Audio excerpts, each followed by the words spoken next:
Apa ini keluh kesah? Kenapa pian ini menangis hendak mati? Sudah ibadah macam ini, zuhudnya macam ini. Faqala Jarsidin mali la ajza. Tidak ada alasan bagiku tidak keluh kesah. Tidak ada alasan bagiku tidak keluh kesah. Wa man ahaqqu bidzalika minni, dan akulah orang yang berhak dengan keluh kesah itu.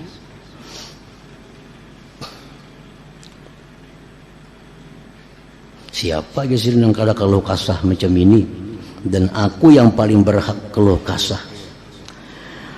Wallahi law utitu bil maghfirah min Allah la ahammanil haya'u minhu bima qad sana'tu.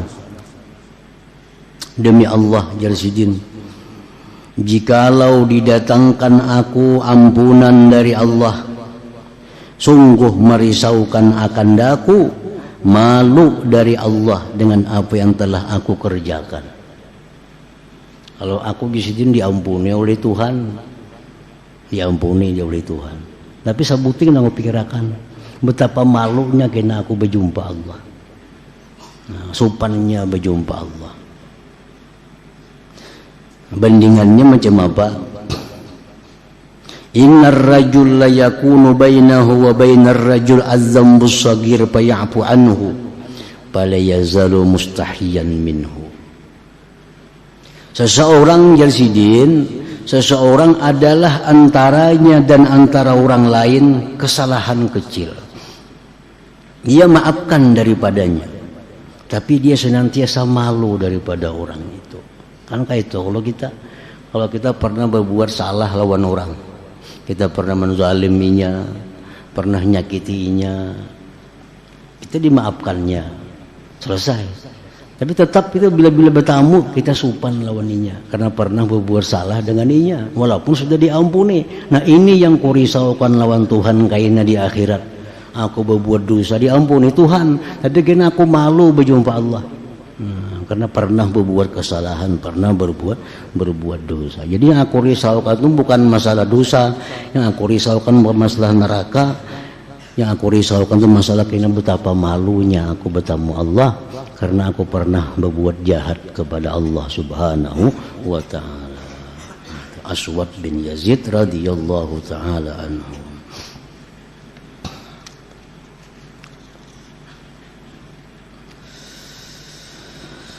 Masruq ibnul Ajda' radhiyallahu ta'ala. Kemudian lagi di antara aulia Allah ada yang namanya Masruq ibnul Ajda'.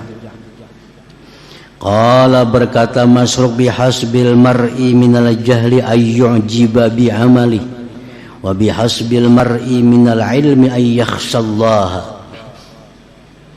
Berkata Masruq ibnul Ajda', cukuplah seseorang itu dikatakan jahil bahwa dia ujub dengan amalnya. Orang yang ujub dengan amal itu orang jahil, walaupun dia punya ilmu tinggi, tapi kalau masih ujub dengan amal itu berarti orang jahil. Ujub dengan amal artinya merasa kemampuan diri beribadah kepada Allah.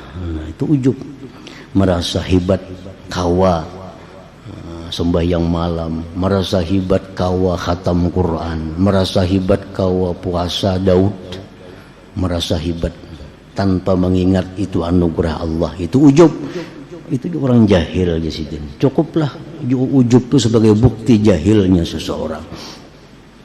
Dan cukuplah seseorang itu dikatakan alim bahwa dia takut kepada Allah.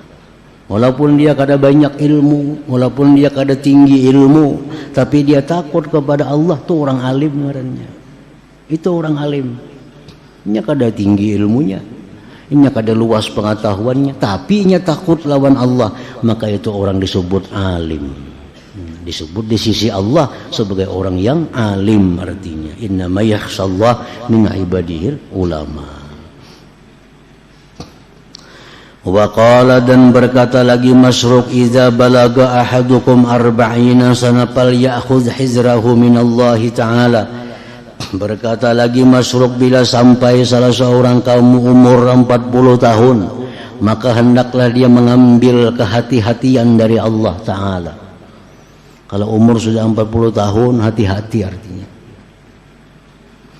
Karena banyak sekali asar sahabat tabi'in maupun hadis yang mengatakan bahwa tentang bahayanya umur 40 tahun kalau ada perubahan akhlak, kalau ada perubahan kelakuan dari sebelumnya. Umur 40 itu umur manusia berada di puncak pemikiran, puncak kekuatan, puncak segala-galanya. Kalau orang sudah lewat 40 terus semuaan menurun, kekuatan menurun, ingatan menurun, semuaan menurun. Nah, jadi macam apa orang itu akhlak berikutnya itu tergantung bagaimana di umur 40. Banyak perkataan para aulia Allah di zaman tabi'in mengatakan bahwa umur 40 itu adalah alamat umur dia mati. Macam apa akhlak di 40, itulah akhlak yang bakal dia bawa mati. Kalau dia akhlak di umur 40 cinta kepada dunia, dia matinya akan cinta kepada dunia. Kalau orang akhlaknya di umur 40 itu cinta akhirat, karena dia mati akan cinta akhirat. Di 40 itu merupakan penentuan manusia.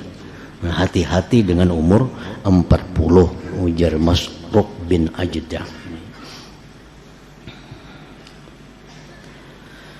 Qila li Masruq law qassarta an ba'di ma tasna'u ay min al-ibadah. Ujar orang lawan Masruq, jikalau kurangi pangibadah engkau tuh, jikalau kau kurangi dari sebagian yang kau perbuat dari ibadah, habis waktu aur beribadah kepada Allah. Si Masruq bin Ajdah nih, jika dikurangi pangjar orang. Faqala, menjawab Masruq, wallahi law atani atin fa akhbarani anna Allah Ta'ala la yu'adzibuni lajtahattu fil ibadah. Ujar Masruq, seandainya datang kepadaku satu orang datang menghabarkan kepadaku bahwa Allah tidak mengazab aku, tetap aku sungguh beribadah.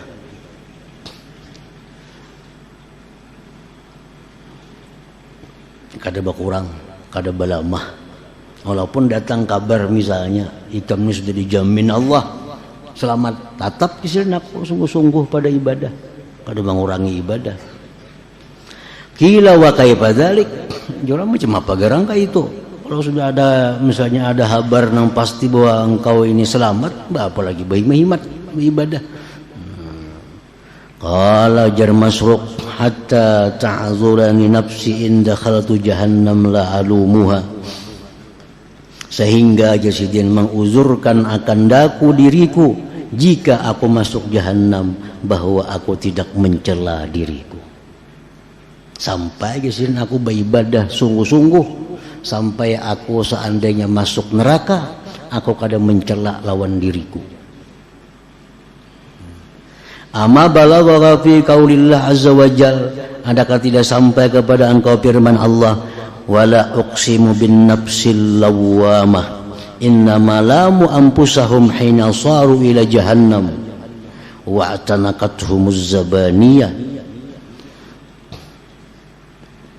Hanya saja mereka mencela akan diri mereka ketika mereka masuk ke jahannam dan meliputi akan mereka malaikat zabaniyah. Orang-orang di neraka jahannam itu semuaan mencela diri, niwas. Orang masuk neraka jahannam semua meniwas. Ikampang mata ay dulu kada maasi, orang melihat nang haram aja. Ikampang telinga ay dulu kada maasi, orang mendengar nang haram aja. Ikampang semua.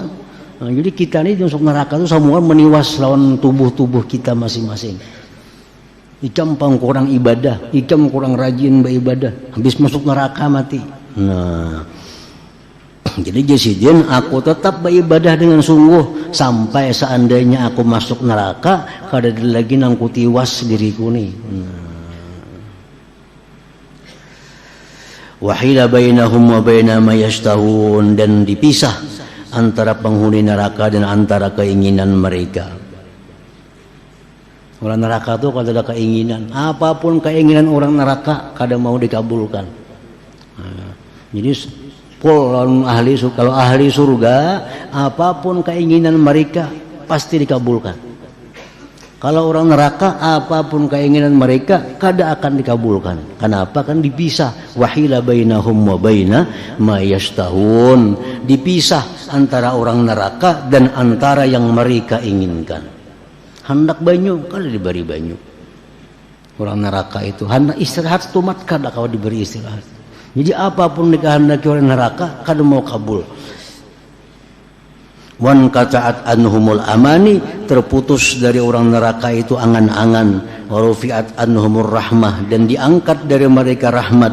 Wa aqbala kullu mri'in minhum yalumu nafsah, dan menghadap tiap-tiap orang dari mereka mencela akan dirinya.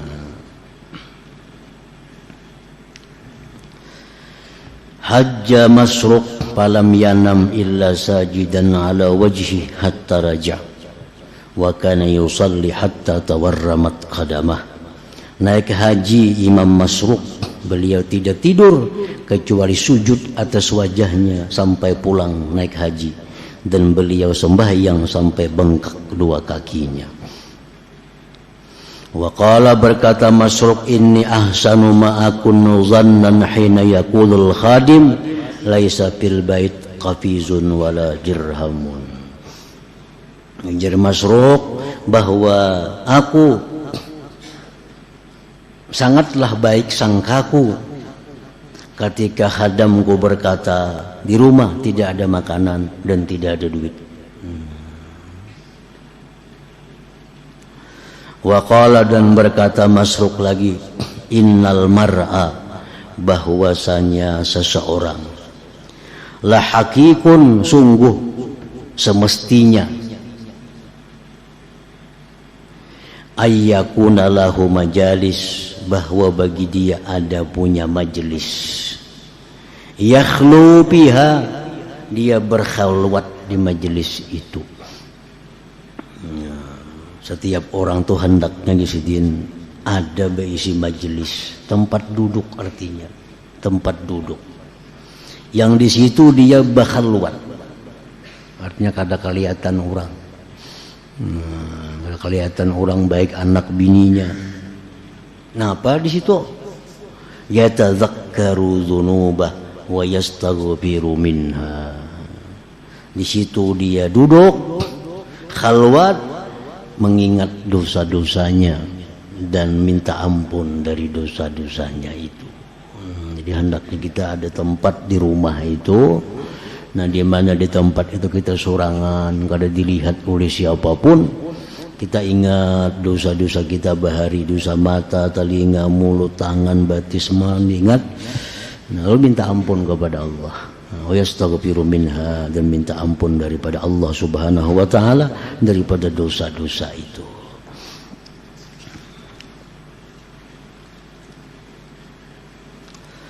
Kemudian lagi Alqamah bin Qais An-Nakha'i radhiyallahu taala anhu, salah seorang waliullah juga.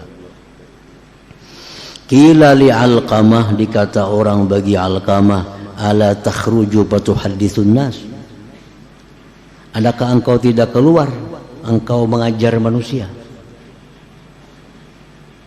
Qala, berkata dia, akhruju, aku keluar, fayattabi'una aqibi, mereka mengikuti kakiku, wa yaqulun, berkata mereka, hadza Alqamah, ini Alqamah. Kada hendak kesimpulannya, aku indah keluar, aku indah mengajar kepada manusia. Nah, di zaman itu zaman banyak ulama, di zaman itu zaman banyak di mana-mana orang ahli ibadah, ahli ilmu. Jadi sidin milih termasuk orang yang kada mau mengajar karena sudah banyak orang-orang yang mengajar. Nah, itu pilihan yang boleh dalam agama. Tingkatan kedua dari para ulama di sisi Allah. Tingkatan ulama tertinggi, ulama yang punya ilmu, mengamalkan ilmunya, mengajarkan ilmunya. Itu tertinggi. Itu mewaris makam risalah. Yang kedua, ulama yang punya ilmu, tapi kadang mengajarkan. Ulama yang punya ilmu mengamalkan ilmunya, tapi kadang mengajar karena melihat sudah banyak orang lain yang mengajar. Ini tingkatan yang kedua yang diridhai dalam ajaran kita. Ini alim, ini mengamalkan ilmunya, setiap waktu amalkan ilmu, dan kadang mau mengajar. Kenapa kadang mau mengajar? Karena sudah banyak orang mengajar. Nah, ini tingkatan yang kedua yang diridhai oleh Allah. Macam Alqamah nih, beliau orang alim, tapi beliau kadang mau mengajar ilmu karena menganggap banyak sudah orang-orang lain yang mengajarkan ilmunya. Kalau mereka berkata lagi, apalan tadkhulu ila sultan fatantafi'a, adakah engkau tidak masuk kepada kerajaan maka engkau bisa mengambil manfaat di sana? Masa kita jangan masuk pegawai ya, dapat gajian. Apalan tadkhulu ila sultan fatantafi'a, adakah engkau tidak masuk kepada kerajaan maka engkau bisa mengambil manfaat?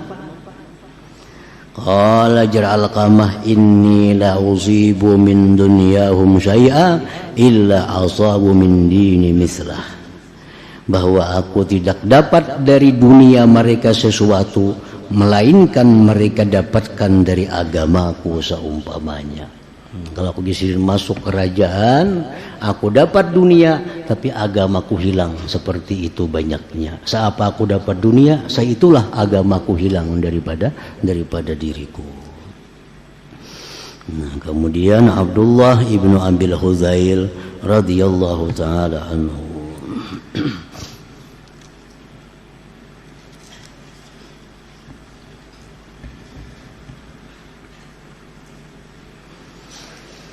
dalam zikri fa'lam annahu la ilaha illallah Muhammadur Rasulullah, la ilaha illallah Muhammadur Rasulullah, la ilaha illallah Muhammadur Rasulullah, la ilaha Allah Allah Allah Allah Allah Allah Allah Allah